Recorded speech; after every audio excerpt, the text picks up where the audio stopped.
There is a cosmic life which permeates, penetrates, and fills the interspaces of the universe, being in and through all things. This life is not merely a vibration or form of energy, it is a living substance. All things are made from it. It is all and in all.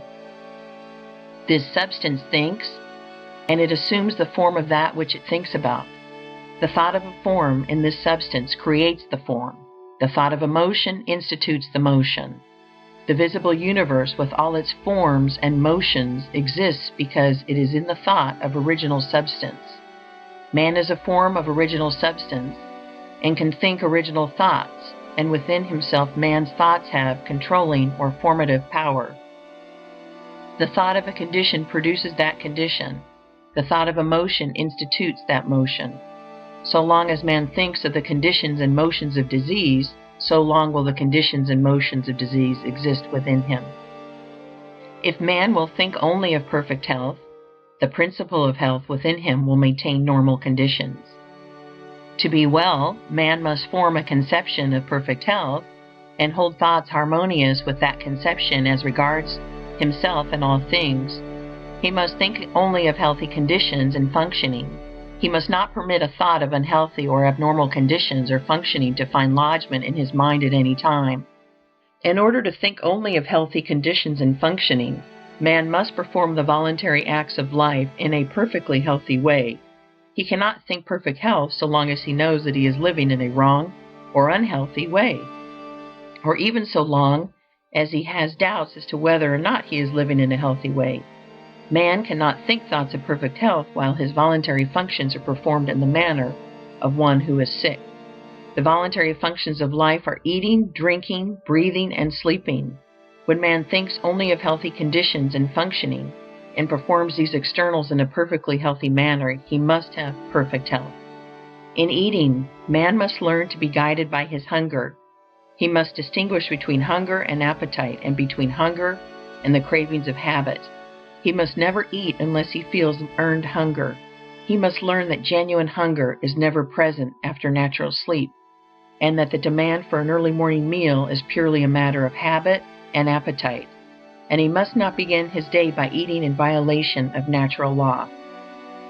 He must wait until he has an earned hunger, which, in most cases, will make his first meal come at about the noon hour.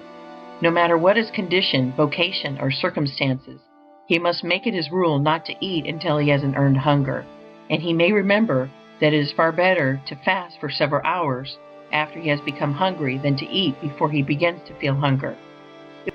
It will not hurt you to go hungry for a few hours, even though you are working hard, but it will hurt you to fill your stomach when you are not hungry, whether you are working or not. If you never eat until you have an earned hunger, you may be certain that insofar as the time of eating is concerned, you are proceeding in a perfectly healthy way. This is a self-evident proposition. As to what he shall eat, man must be guided by that intelligence which has arranged that the people of any given portion of the earth's surface must live on the staple products of the zone which they inhabit. Have faith in God and ignore food science of every kind. Do not pay the slightest attention to the controversies as to the relative merits of cooked and raw foods, of vegetables and meats, or as to your need for carbohydrates and proteins. Eat only when you have an earned hunger, and then take the common foods of the masses of the people in the zone in which you live, and have perfect confidence that the results will be good. They will be. Do not seek for luxuries, or for things imported or fixed up to tempt the taste. Stick to the plain solids, and when these do not taste good, fast until they do. Do not seek for light foods, for easily digestible or healthy foods. Eat what the farmers and working men eat. Then you will be functioning in a perfectly healthy manner, so far as what to eat is concerned. I repeat, if you have no hunger or taste for the plain foods, do not eat at all. Wait until hunger comes. Go without eating until the plainest food tastes good to you, and then begin your meal with what you like best. In deciding how to eat, man must be guided by reason. We can see that the abnormal states of hurry and worry, produced by wrong thinking about business and similar things, have led us to form the habit of eating too fast and chewing too little. Reason tells us that food should be chewed, and that the more thoroughly it is chewed, the better it is prepared for the chemistry of digestion.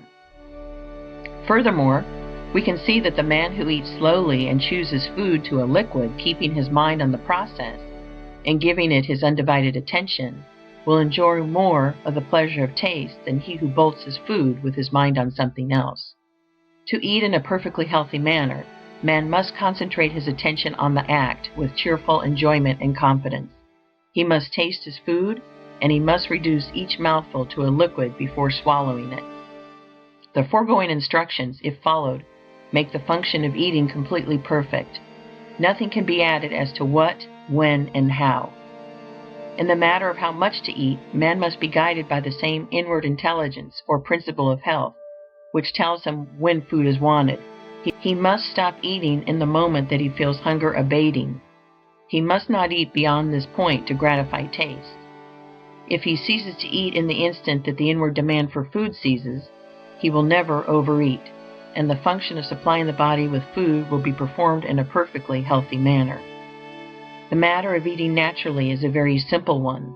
There is nothing in all the foregoing that cannot be easily practiced by anyone. This method, put in practice, will infallibly result in perfect digestion and assimilation, and all anxiety and careful thought concerning the matter can at once be dropped from the mind. Whenever you have an earned hunger, eat with thankfulness what is set before you, chewing each mouthful to a liquid and stopping when you feel the edge taken from your hunger. The importance of the mental attitude is sufficient to justify an additional word. While you are eating, as at all other times, think only of healthy conditions and normal functioning. Enjoy what you eat. If you carry on a conversation at the table, talk of the goodness of the food and of the pleasure it is giving you. Never mention that you dislike this or that. Speak only of those things which you like. Never discuss the wholesomeness or unwholesomeness of foods. Never mention or think of unwholesomeness at all.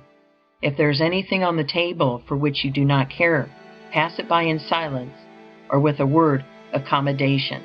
Never criticize or object to anything. Eat your food with gladness and with singleness of heart, praising God and giving thanks. Let your watchword be perseverance.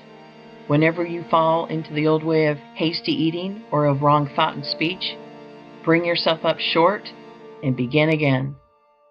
It is one of the most vital importance to you that you should be a self-controlling and self-directing person, and you can never hope to become so unless you can master yourself in so simple and fundamental a matter as the manner and method of your eating. If you cannot control yourself in this, you cannot control yourself in anything that will be worthwhile. On the other hand, if you carry out the foregoing instructions, you may rest in the assurance that insofar as right thinking and right eating are concerned, you are living in a perfectly scientific way. And you may also be assured that if you practice what is prescribed in the following chapters, you will quickly build your body into a condition of perfect health.